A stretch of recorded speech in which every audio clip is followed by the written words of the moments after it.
Seção 3 dos embargos à execução e da sua impugnação. Garantida a execução, ou penhorados os bens, terá o executado 5 dias para apresentar embargos, cabendo igual prazo ao exequente para impugnação. A matéria de defesa será restrita às alegações de cumprimento de decisão ou do acordo, quitação ou prescrição da dívida. Se na defesa tiverem sido arroladas testemunhas, poderá o juiz ou o presidente do tribunal, caso julgue necessário, seus depoimentos marcar audiência para a produção de provas, o qual deverá realizar-se dentro de 5 dias. Somente nos embargos a penhora poderá o executado impugnar a sentença de liquidação, cabendo ao exequente igual direito e no mesmo prazo. Julgar-se-ão na mesma sentença os embargos e as impugnações à liquidação apresentados pelos credores trabalhistas e previdenciários.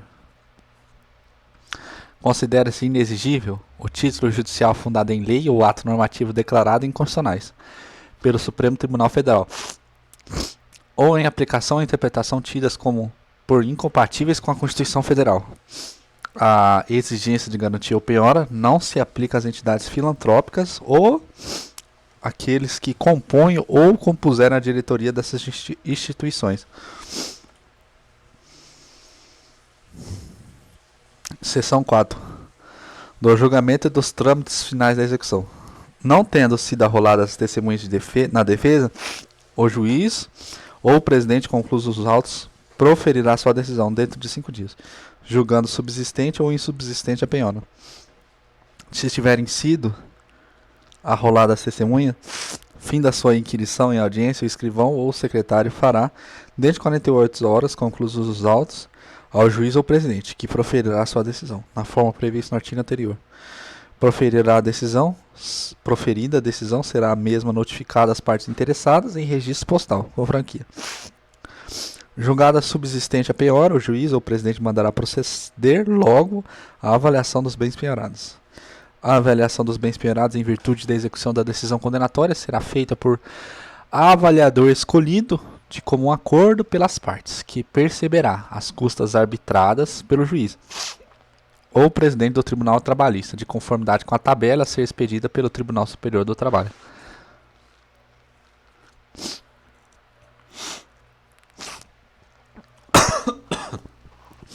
Não acordando as partes quanto à designação de avaliador, dentro de 5 dias após o despacho que determinou a avaliação, será o avaliador designado livremente pelo juiz ou presidente do tribunal. Os servidores da Justiça do Trabalho não poderão ser escolhidos ou designados para servir de avaliador. Concluída a avaliação, dentro de 10 dias, contados da data da nomeação do avaliador, seguir-se a arrematação, que será anunciada por edital afixado na sede do juízo ou tribunal e publicado no jornal local, se houver com antecedência de 20 dias.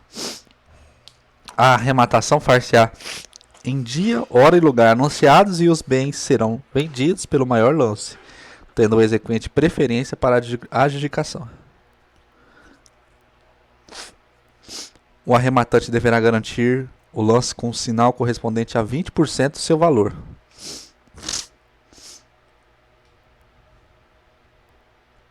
Não havendo licitante e não requerendo o exequente a adjudicação dos bens penhorados, poderão os mesmos ser vendidos por leiloeiro nomeado pelo juiz ou presidente. Se o arrematante ou seu fiador não pagar dentro de 24 horas o preço de arrematação,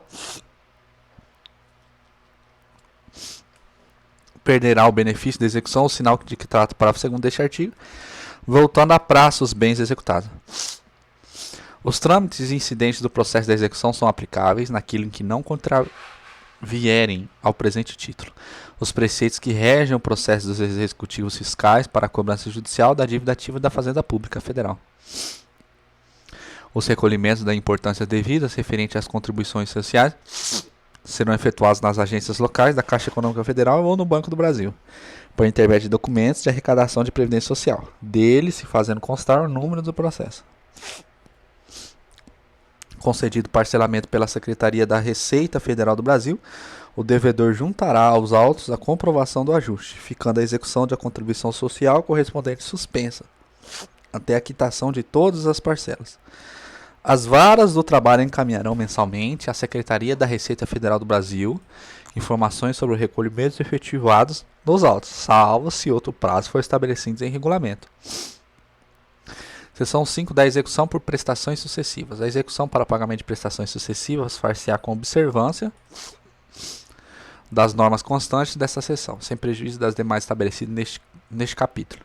Nas prestações sucessivas por tempo determinado, a execução pelo não pagamento de uma prestação compreenderá as que lhe sucederem. Tratando-se de prestações sucessivas por tempo indeterminado, a execução compreenderá inicialmente as prestações devidas até a data do ingresso da execução.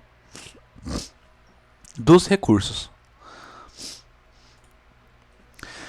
Das decisões são admissíveis segundo os recursos: embargos, recurso ordinário, recurso de revista e agravo.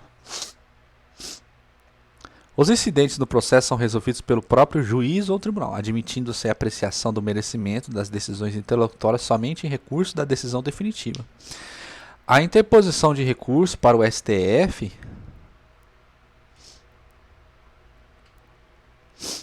não prejudicará a execução do julgado.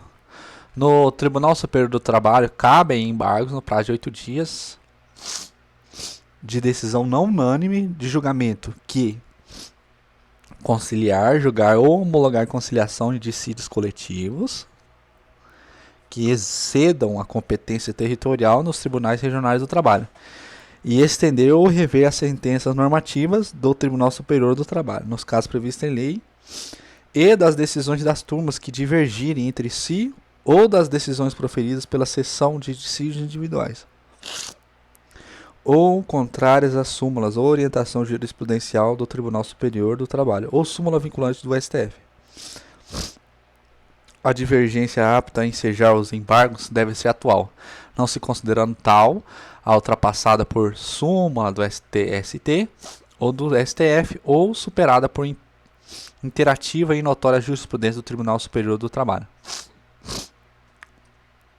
O ministro relator denegará seguimento aos embargos se a decisão recorrida estiver em consonância com a súmula da jurisprudência do TST ou do STF, ou com interativa, notória e atual jurisprudência do Tribunal Superior do Trabalho, cumprindo-lhe indicá-la, na hipótese de intempestividade, deserção, irregularidade de representação ou de ausência de qualquer outro pressuposto extrínseco de admissibilidade. Da decisão denegatória dos embargos caberá agravo no prazo de 8 dias. Cabe recurso ordinário para a instância superior das decisões definitivas ou terminativas das varas de juízo no prazo de 8 dias. Das decisões definitivas ou terminativas dos tribunais regionais em processo de competência originária no prazo de 8 dias, quer nos dissídios individuais, quer nos dissídios coletivos. Nas reclamações sujeitas ao procedimento sumaríssimo, o recurso ordinário será imediatamente distribuído uma vez recebido no tribunal, devendo o relator liberá-lo no prazo máximo de 10 dias e a secretaria do tribunal ou turma colocá-lo imediatamente em pauta para o julgamento sem revisor. Até parecer oral do representante do Ministério Público presente à sessão de julgamento, se este entender necessário o parecer, com registro na certidão. Terá acórdão consistente unicamente na certidão de julgamento, com indicação suficiente do processo e parte dispositiva, e das razões de decidir do voto prevalente. Se a sentença for confirmada pelos próprios fundamentos, a certidão de julgamento, registrando tal circunstância, servirá de acórdão.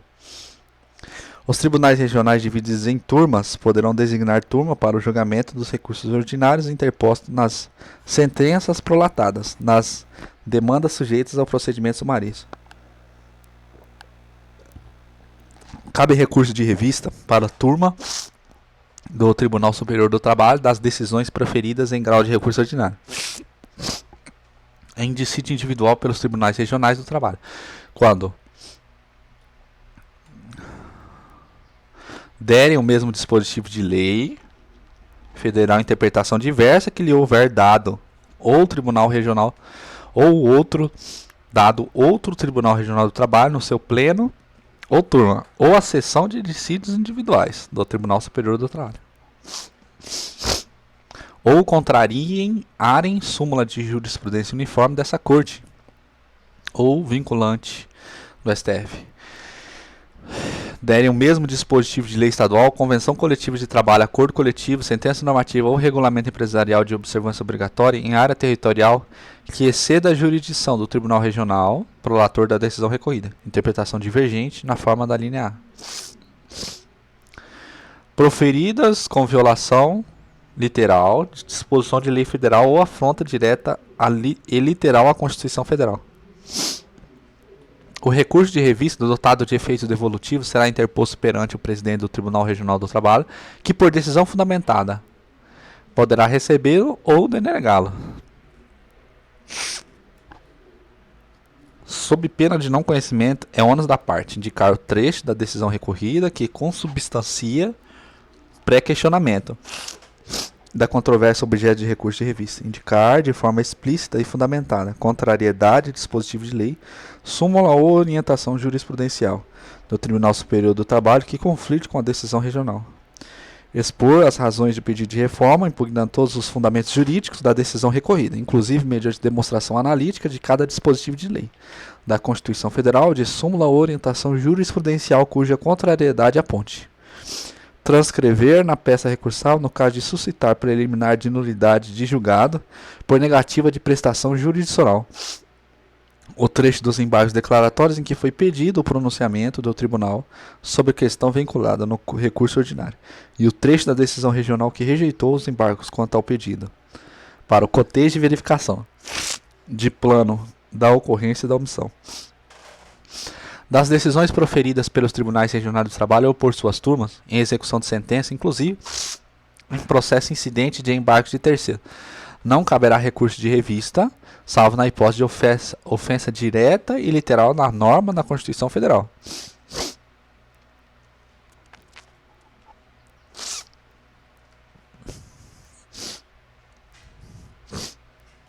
A divergência apta a ensejar o recurso de revista deve ser atual, não se considerando como tal ultrapassada por súmula do Tribunal Superior do Trabalho ou do STF, ou superada por iterativa e notória jurisprudência do Tribunal Superior do Trabalho.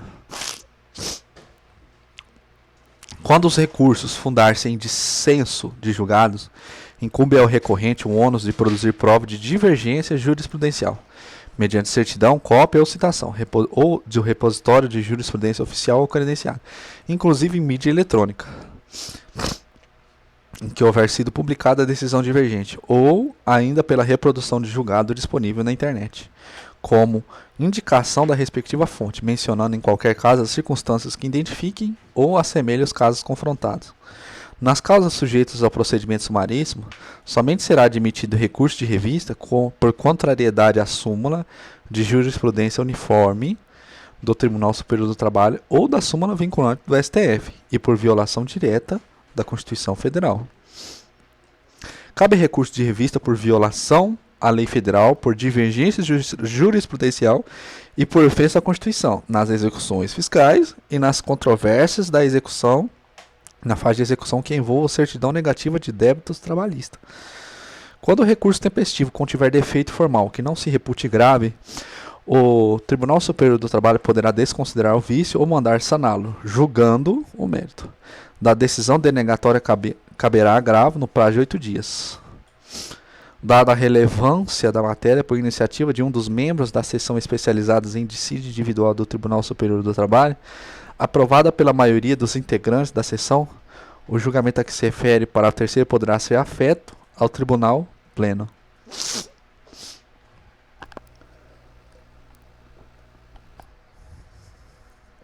O relator do recurso de revista poderá denegar-lhe o seguimento, em decisão monocrática, nas hipóteses de intempestividade, deserção, irregularidade de representação ou de ausência de qualquer outro pressuposto extrínseco ou intrínseco de admissibilidade.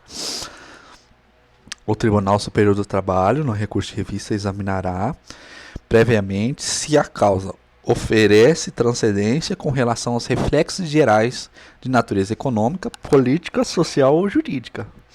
São indicadores de transcendência, entre outros, econômica, o elevado valor da causa, político, desrespeito da instância recorrida, a jurisprudência simulada do Tribunal Superior do Trabalho ou do STF, social, a postulação por reclamante recorrente de direito social constitucionalmente assegurado, jurídica, a existência de questão nova em torno da interpretação da legislação trabalhista.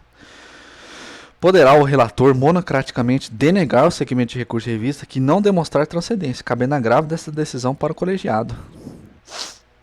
Em relação ao recurso que o relator considerou não ter transcendência, o recorrente poderá realizar sustentação oral sobre a questão da transcendência durante 5 minutos em sessão. Mantido o voto do relator quanto à não transcendência do recurso, será lavrado acórdão com fundamentação sucinta, que constituirá a decisão irrecorrível no âmbito do tribunal. É irrecorrível a decisão monocrática do relator que, em agravo de instrumento em recurso de revista, considerar ausente a transcendência da matéria. O juiz de admissibilidade do recurso de revista, exercido pelo presidente dos tribunais regionais do trabalho, limita-se à análise de pressuposto intrínseco e extrínseco do apelo, não abrangendo o critério da transcendência das questões nele veiculadas. Aplica-se aos recursos de revista, no que couber as normas do processo civil relativas ao julgamento de recurso extraordinário e especial repetitivo. Quando houver multiplicidade de recursos de revista fundada em idêntica questão de direito, a questão poderá ser afetada à seção especializada em dissídios individuais ou ao tribunal pleno, por decisão de maioria simples de seus membros, mediante requerimento de um dos ministros que compõe a seção especializada, considerando a relevância da matéria ou a existência de entendimentos divergentes entre o ministro dessa seção ou das turmas do tribunal. O presidente da turma ou da seção especializada, por indicação dos relatores, afetará um ou mais recursos representativos da controvérsia para julgamento pela seção especializada em dissídios individuais ou pelo tribunal pleno, sob o rito dos recursos repetitivos. O presidente da turma ou da seção especializada que afetar o processo para julgamento, sob o rito de recursos repetitivos, deverá expedir a comunicação aos demais presidentes da turma ou de seção especializada, que poderão afetar outros processos sobre a questão para o julgamento conjunto, a fim de conferir ao órgão julgador visão global da questão. O presidente do TST oficiará os presidentes dos TRTs para que suspendam os recursos interpostos em casos idênticos aos afetados, como com recurso repetitivo, até o pronunciamento definitivo do TST. Caberá ao presidente do tribunal de origem admitir um ou mais recursos representativos da controvérsia, as quais serão encaminhados ao Tribunal Superior do Trabalho, ficando suspensos os demais recursos de revista até o pronunciamento definitivo do Tribunal Superior do Trabalho. O relator do Tribunal Superior do Trabalho poderá determinar a suspensão dos recursos de revista ou de embargos que tenham como objeto controvérsia idêntica à do recurso afetado como repetitivo. O recurso repetitivo será distribuído a um dos ministros, membros da seção especializada ou do tribunal pleno, e a um ministro revisor. O relator poderá solicitar aos tribunais regionais do trabalho informações a respeito da controvérsia, a serem prestadas no prazo de 15 dias. O relator poderá admitir manifestação de pessoa, órgão ou entidade com interesse na controvérsia, inclusive como assistente simples. Recebidas as informações, se for o caso, após cumprido o disposto no parágrafo 7, terá à vista o Ministério Público pelo prazo de 15 dias. Transcorrido o prazo para o Ministério Público e remetida a cópia do relatório aos demais ministros, o processo será incluído em pauta de sessão especializada ou no tribunal pleno, devendo ser julgado com preferência sobre os demais feitos. Publicado o acordo do Tribunal Superior do Trabalho, os recursos de revista sobrestados na origem terão seguimento denegado na hipótese do acordo recorrido coincidir com a orientação a respeito da matéria do Tribunal Superior do Trabalho. Serão novamente examinados pelo Tribunal de Origem na hipótese de o acordo recorrido divergir da orientação do Tribunal Superior do Trabalho a respeito da matéria. Na hipótese do inciso 2, mantido o parágrafo 11, mantida a decisão divergente pelo Tribunal de Origem, far-se-á o exame de admissibilidade do recurso de revista. Caso a questão afetada e julgada sob o rito dos recursos repetitivos também contenha questão constitucional, A decisão proferida pelo Tribunal Pleno não obstará o conhecimento de eventuais recursos extraordinários sobre questão constitucional. Aos recursos extraordinários interpostos perante o Tribunal Superior do Trabalho será aplicado o procedimento previsto no Código de Processo Civil, cabendo ao presidente do Tribunal Superior selecionar um ou mais recursos representativos da controvérsia e encaminhá-los ao STF, sobrestando os demais até o pronunciamento definitivo da Corte. O presidente do TST poderá oficiar ao TRT e os presidentes das turmas e da seção especializada do tribunal para que suspendam os processos idênticos aos selecionados, como recursos representativos da controvérsia, encaminhados ao STF até o seu pronunciamento definitivo. A decisão firmada em recurso repetitivo não será aplicada em caso em que se demonstrar que a situação de fato ou de direito é distinta das presentes no processo julgado, sob o rito dos recursos repetitivos. Caberá revisão da decisão firmada em julgamento de recurso repetitivo quando se alterar a situação econômica, social ou jurídica, caso em que será respeitada a segurança jurídica das relações firmadas sobre a égide da decisão anterior, podendo o TST modular os efeitos da decisão que tenha alterado. Cabe agravo no prazo de 8 dias da petição das decisões do juiz ou presidente nas execuções de instrumento do despacho que denegar a interposição de recurso. O agravo de petição só será recebido quando o agravante delimitar justificadamente as matérias e os valores impugnados, permitida a execução imediata da parte remanescente até o final, nos próprios autos ou por carta de sentença. O agravo de instrumento interposto contra o despacho que não receber agravo de petição não suspende a execução da sentença.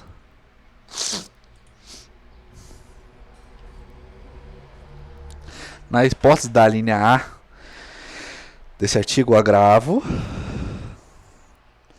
será julgado pelo próprio tribunal, presidido pela autoridade recorrida, salvo se tratar de decisão do juiz de trabalho de primeira instância ou de juiz de direito, quando o julgamento competirá a uma das turmas do TRT. Aqui estiver subordinado o prolator da sentença.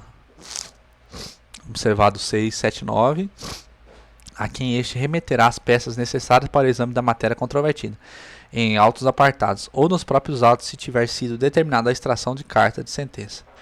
Na hipótese da linha B, o agravo será julgado pelo tribunal que seria competente para conhecer o recurso cuja interposição foi denegada.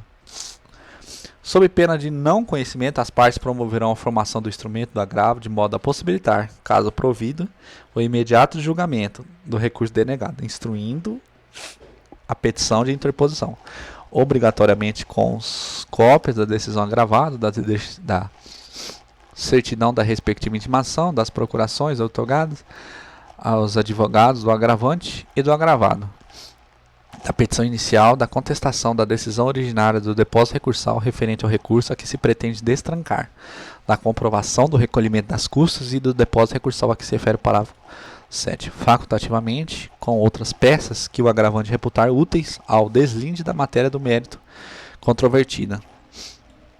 O agravado será intimado para oferecer resposta ao agravo e ao recurso principal, instruindo-a com as peças que considerar necessárias ao julgamento de ambos os recursos. Promovido o agravo, a turma deliberará sobre o julgamento do recurso principal, observando-se, se for o caso, daí em diante o procedimento relativo a esse recurso. Quando o agravo de petição versar apenas sobre contribuições sociais, o juiz da execução determinará a extração de cópia das peças necessárias que serão atuadas em apartados, conforme dispõe o parágrafo 3º, parte final, e remetida à instância superior para apreciação após contraminuta.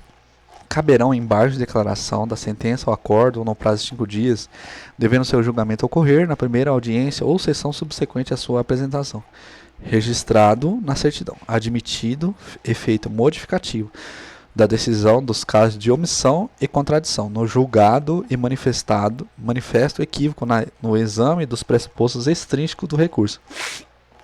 Os erros materiais poderão ser corrigidos de ofício ou a requerimento de qualquer das partes. Eventual efeito modificativo dos embargos de declaração somente poderá ocorrer em virtude de correção de vício na decisão embargada, e desde que ouvida a parte contrária, no prazo de 5 dias. Os embargos de declaração interrompem um prazo para interposição de outros recursos, por qualquer das partes, salvo quando intempestivos, irregular a apresentação da parte ou ausente a sua assinatura. Das decisões proferidas em dissídios coletivos que afete a empresa de serviço público, ou em qualquer caso das proferidas em revisão, poderão recorrer, além dos interessados, o presidente do tribunal e a Procuradoria da Justiça do Trabalho.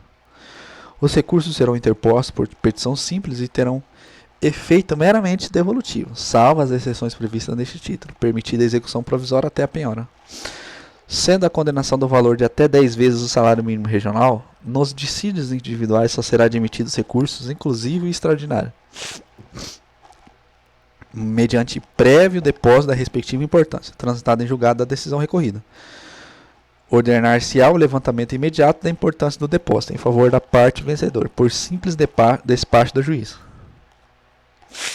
Tratando-se de condenação de valor indeterminado, o depósito corresponderá ao que for arbitrado, para efeito de custas, pela junta ou juiz do direito, até o limite de 10 vezes o salário mínimo da região.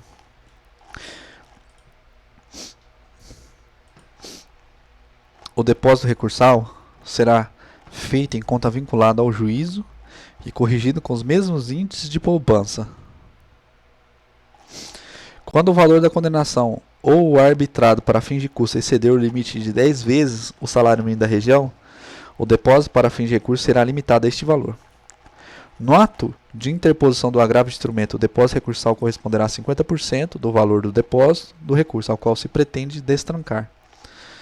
Quando o agravo de instrumento tem a finalidade de destrancar recurso de revista que se insurge contra a decisão que contraria a jurisprudência uniforme do Tribunal Superior do Trabalho, consubstanciada nas suas súmulas ou em orientação jurisprudencial, não haverá obrigatoriedade de efetuar o depósito referido no parágrafo 7 deste artigo. O valor do depósito recursal será reduzido pela metade para as entidades sem fins lucrativos, empregadores domésticos, microempreendedores individuais, microempresas e empresas de pequeno porte. São isentos de depósito recursal os beneficiários da justiça gratuita, as entidades filantrópicas e empresas em recuperação judicial. Isento. O depósito recursal poderá ser substituído por fiança bancária ou seguro garantia judicial. Interposto o recurso, será notificado o recorrido para oferecer as suas razões em prazo igual ou que tiver tido o recorrente. Sem prejuízo dos prazos previstos neste capítulo, terão as partes vistas nos autos sem cartório ou na secretaria, salvo quando estiver correndo o prazo comum aos procuradores das partes, será permitido ter vista dos autos fora do cartório ou da secretaria. Das aplicações das penalidades. As penalidades estabelecidas no título anterior serão aplicadas pelo juiz ou tribunal que tiver de conhecer da desobediência, violação, recusa, falta ou coação, ex officio ou mediante representação de qualquer interessado ou da Procuradoria da Justiça do Trabalho. As sanções em que incorrerem as autoridades da Justiça do Trabalho serão aplicadas pela autoridade ou tribunal imediatamente superior, conforme o caso, ex officio ou mediante representação de qualquer interessado ou da Procuradoria. Tratando-se de membro do Tribunal Superior do Trabalho, será competente para a imposição de execuções o Conselho Federal.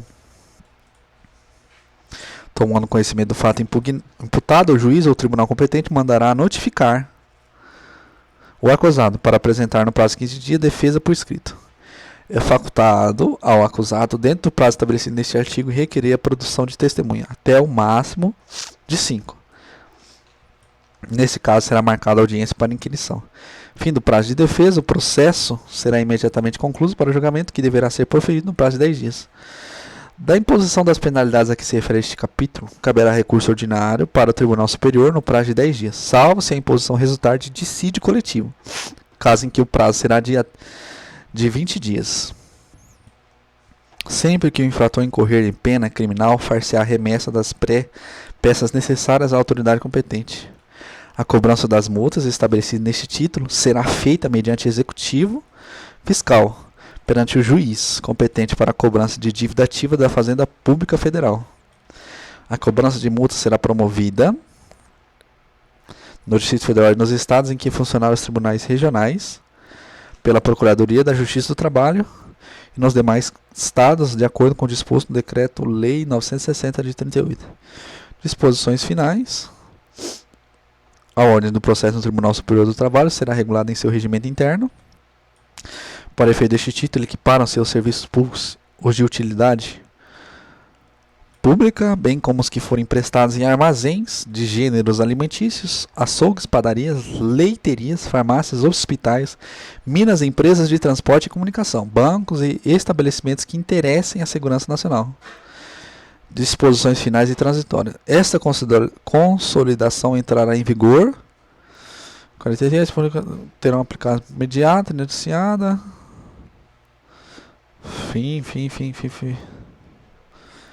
Fim.